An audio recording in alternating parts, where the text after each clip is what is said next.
விருதுநகர் மாவட்டம் ராஜபாளையத்தில் உள்ள சித்ரா மருத்துவமனை ஒரே ஆண்டில் 100க்கும் மேற்பட்ட இருதய அறுவை சிகிச்சைகள் 100% வெற்றி பெற்று எந்தவித கிருமி தொற்றும் இல்லாமல் சாதனை படைத்துள்ளது.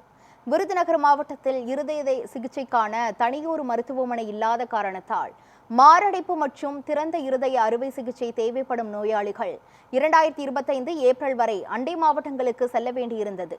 இதற்கிடையே இந்த நிலைக்கு முற்றுப்புள்ளி வைக்கும் விதமாக சித்ரா மருத்துவமனை 24 மணி நேரமும் இயங்கும் அதிநவீன இருதய மருத்துவமனையை தொடங்கியது.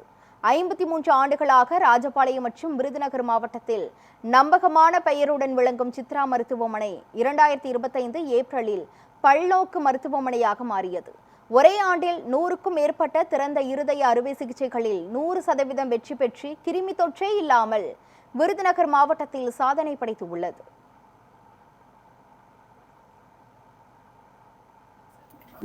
உயிர்கொல்லி நோய் என்றது இருதய நோய் தான். அந்த உயிர்கொல்லி நோய் டெஃபினிஷன் வந்து இருதயத்துக்கு இதுக்கு மேல அவங்க வேற எங்கேயுமே இல்ல ஒரு 6 மந்த் தொடர் சிகிச்சையா இல்ல செக்அப் இப்போ பேஷண்ட்ஸ் மதுரை